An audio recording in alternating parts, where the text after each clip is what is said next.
নমস্কার। কন্যা রাশি ক্রিয়েটিভ, শান্ত, সুন্দর, অ্যাট্রাকটিভ, মানুষকে কনভিন্স করবার ক্ষমতা সেটাও রয়েছে। পরিশ্রম প্রচুর করেন, সিস্টেম ভালোবাসেন, ডিসিপ্লিন মেনটেন করেন, কিন্তু শান্তি কেন নেই? মনের মধ্যে কেন অস্থিরতা? কিছুতেই কমপ্লিটনেস এই ফিলিংসটা আপনার মধ্যে আসছে না কেন? থামতে পারছেন না কেন? কেন মনের মধ্যে অতৃপ্তি? কেন পড়াশুনো করবার পরে পড়া মনে থাকে না? কেন পরীক্ষার খাতায় সেই পর্যন্ত লিখে আসতে পারেন না যতটা আপনি পড়াশুনো করেছিলেন? কারণ একটাই, বৃহস্পতি আপনার কুণ্ডলিতে পীড়িত হয়ে রয়েছে। কন্যা রাশি বা লগ্নের মানুষদের চতুর্থপতি এবং সপ্তমপতি বৃহস্পতি অনেকটাই নিয়ন্ত্রণ করেন কন্যার জীবন। প্রেম তো করেছেন, কিন্তু টিকবে? চতুর্থ ভাব বৃহস্পতি, তিনি কি বলবান? যদি বলবান না হন তাহলে প্রেম কিন্তু কন্টিনিউ করতে পারবেন না। প্রেমের সঙ্গে সরাসরি বৃহস্পতির সম্পর্ক নেই, কিন্তু বিয়ের সঙ্গে বৃহস্পতির সম্পর্ক আছে। চতুর্থ ভাবপতি পীড়িত হলে পঞ্চম ভাব দুর্বল হবেই, পঞ্চম ভাবের স্থায়িত্ব কমবেই। অর্থাৎ প্রেমের দিন, কতদিন প্রেম কন্টিনিউ করতে পারবেন সেই দিন সংখ্যা কিন্তু কমবে, কারণ বৃহস্পতি পীড়িত হয়ে রয়েছেন। প্রেম তো করে ফেললেন, বিয়েও করে ফেলেছেন, কিন্তু বউ রেগুলার অসুস্থ, ডিপ্রেশনে রয়েছে আপনার বউ, বৃহস্পতি পীড়িত হয়ে রয়েছে কুণ্ডলিতে। টাকা পয়সা থাকলে ফ্যামিলিতে একটু হ্যাপিনেস আসছে, কিন্তু কোথায় টাকা?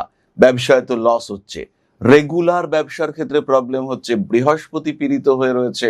টাকা আসছে, থাকছে না, পরের দিন মাল কিনতে হবে, কিন্তু টাকা কোথায়? টাকা বেরিয়ে গেছে। আগের দিনের লোন শোধ করতে গিয়ে টাকা বেরিয়ে গেছে, পরের দিনের মাল কিনতে গিয়ে আবার ওসমান ভাইয়ের কাছে লোন করতে হচ্ছে। কেন হচ্ছে? কারণ বৃহস্পতি আপনার কুণ্ডলিতে পীড়িত অবস্থায় রয়েছে।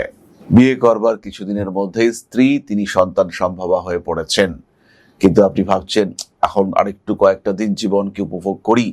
প্রথম সন্তানটিকে অ্যাবর্ট করা হলো, কিন্তু দ্বিতীয় সন্তান তাকে রিপ্রেজেন্ট করবে দেবগুরু বৃহস্পতি। এবার কিন্তু বৃহস্পতি পীড়িত, সেকেন্ড টাইম আর ইস্যু আসছে না। প্রচুর ডাক্তার দেখানো হলো, ট্রিটমেন্টও চলছে, কিন্তু ইস্যু আসছে না। তখন যেতে হলো আইভিএফ করাতে, সেই ক্ষেত্রেও কিন্তু ইস্যুর ক্ষেত্রে প্রবলেম হচ্ছে। ভ্রূণ প্রতিস্থাপন করা হলো, 7 দিন, 10 দিন, 2 মাস সেই ভ্রূণ কিন্তু নষ্ট হয়ে যাচ্ছে, কারণ দেবগুরু বৃহস্পতি আপনার জন্মকুণ্ডলিতে পীড়িত অবস্থায় রয়েছেন। আপনি কিন্তু কিছুতেই আপনার বংশকে এগিয়ে নিয়ে যেতে পারছেন না। খুব কঠিন সমস্যা। ব্যবসার ক্ষেত্রে ডিসিশন নিতে পারছেন না। পার্টনার সিলেক্ট করেছেন, ব্যবসা শুরু হয়েছে, ব্যবসা চলছে, দিব্যি ভালো চলছে, কিন্তু প্রফিট ঘরে ঢোকাতে পারছেন না। বুঝতে পারছেন পার্টনার গড়বিল করছে, হিসেবে গন্ডগোল হচ্ছে, কিন্তু কোথায় হিসেবে গন্ডগোল হচ্ছে আইডেন্টিফাই করতে পারছেন না। কোন দিক থেকে টাকা বেরিয়ে যাচ্ছে বুঝতে পারছেন না। নিজের উপর নিয়ন্ত্রণ রাখতে পারছেন না। প্রত্যেকটা কাজ অদ্ভুতভাবে ভুল করে ফেলছেন। চাকরি করছেন, কর্মক্ষেত্রে আপনাকে বস বললেন এরপরে যেন এই ভুলটা না হয়, আপনি লিখে রাখলেন এই ভুলটা যেন আর না হয়। দিনের শেষে সেম ভুল আবার হলো, পরের দিন আবার সেই ভুল হলো।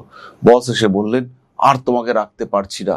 আপনিও বুঝতে পারছেন আপনাকে সত্যিই রাখা যায় না, কিন্তু কেন? আপনি তো ডেডিকেটেড এমপ্লয়ি, ভুল হওয়ার কথা নয়, কিন্তু কি করে ভুল হয়ে গেল? সিলি মিস্টেক হচ্ছে। বাচ্চার কন্যা রাশি, 14 বছরের নিচে বয়স, পড়াশুনোয় ভীষণ ভালো, কিন্তু সিলি মিস্টেক আটকাচ্ছে না। ছোট্ট ছোট্ট ভুল, 2 আর 2 4 লিখবে, বা 6 থেকে 4 বিয়োগ করে 2 লিখবে, সেখানে 4ই লিখে আসছে। এমন একটা ভুল করে আসছে যাতে নাম্বারটা অ্যাব্রাপ্টলি কমে যাচ্ছে, কোনোভাবে সামাল দেওয়া যাচ্ছে না। বৃহস্পতি পীড়িত, সামাল দেবেন কি করে? পরীক্ষার সময় অসাধারণ প্রিপারেশন, পরীক্ষার খাতায় গিয়ে লিখতে গিয়ে মনে হলো সবই তো ভুলে গেলাম। বাড়িতে প্রচুর ফুল গাছ লাগিয়েছেন, প্রচুর ফল গাছ লাগিয়েছেন, না ফুল আসছে না ফল। গাছ হচ্ছে, অসাধারণ পাতা তৈরি হচ্ছে, কিন্তু ফুল হচ্ছে না, ফল তো আসছেই না। বৃহস্পতি আপনার জন্মকুণ্ডলিতে পীড়িত হয়ে রয়েছেন। কন্যা রাশি বা লগ্নের মানুষ ঘুম থেকে যখন উঠছেন, প্রত্যেক দিন বিছানাটা অদ্ভুতভাবে ঘেটে রয়েছে। কোনো একটা ভাবে মনে হচ্ছে যেন আপনি ছোটাছুটি করেছেন বিছানার মধ্যে, একাই ঘুমিয়েছেন, কিন্তু বিছানা থেকে যখন উঠলেন দেখলেন বিছানার চাদরটা যেন এক জায়গায় গুটিয়ে চলে এসছে। জন্মকুণ্ডলিতে বৃহস্পতি 100% খারাপ অবস্থায় আছে। খেতে বসছেন, কিন্তু মিষ্টি খাদ্য আপনার ভালো লাগছে না, আপনি ঝাল পছন্দ করছেন, তারপরে শুরু হচ্ছে পেটে জ্বালা, ইনডাইজেশন। বৃহস্পতি আপনার কুণ্ডলিতে খারাপ হয়ে রয়েছেন। বন্ধুদের সঙ্গে সম্পর্ক নষ্ট হচ্ছে, সন্তানের সঙ্গে দূরত্ব বাড়ছে, প্রত্যেকটির আলটিমেট কারণ একটাই, বৃহস্পতি কুণ্ডলিতে অশুভ অবস্থায় রয়েছে। লাস্টলি বলবো, বিয়ে করেছিলেন একদম সুন্দর স্লিম অসাধারণ একজন মানুষকে, কিন্তু ধীরে ধীরে মানুষটা এত মোটা হয়ে যাচ্ছে, সহ্য করতে পারছেন না, নিতে পারছেন না বিষয়টিকে। কারণ বৃহস্পতি তো আপনার কুণ্ডলিতে অশুভ অবস্থায় রয়েছেন।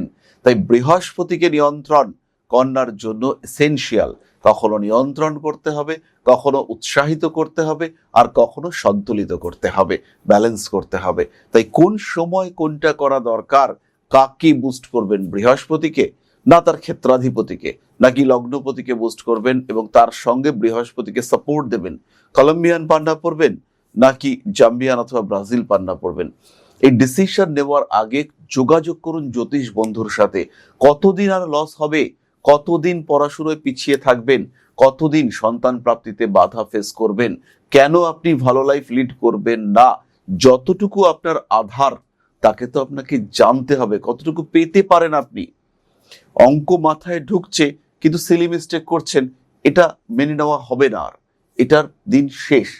এবার আমরা যদি অঙ্কটা করতে পারি, আমি অঙ্ক বুঝতে পারি না, আমি অঙ্ক নাম্বার কম পাবো, আমি অঙ্কে বুঝতে পারি কিন্তু 2 আর 2 যোগ করে 5 লিখবো, এটা কখনোই আর হবে না। এবার আমরা বৃহস্পতিকে বুস্ট করব, বৃহস্পতি এবং বুধকে কম্বাইন্ড ওয়েতে বুস্ট করব, তাতে সিলি মিস্টেক কমতে হবে। জ্যোতিষ মানে ম্যাজিক, এই ধারণা থেকে বেরিয়ে আসতে হবে। এখান থেকে বেরিয়ে এসে লজিক খুঁজতে হবে, কারণ সাবজেক্টটা অ্যাস্ট্রো ম্যাজিক নয়, সাবজেক্টটা অ্যাস্ট্রোলজি। তাই আপনার জীবন, আপনার সিদ্ধান্ত, নিজের জীবনকে সিস্টেমেটিক ওয়েতে চেঞ্জ করবার পরিকল্পনা করতে হবে। এরকম নয় যে আপনি সাদা মানুষ কালো হয়ে যাবেন বা আমি কালো মানুষ সাদা হয়ে যাব, কিন্তু যতটুকু রয়েছে সেটার পূর্ণ উপযোগ সেটা আমরা করব। আজ থেকে নিজের জীবনকে আমরা পরিবর্তন করব, প্রপার গাইডেন্সে আমরা ভালো থাকবো।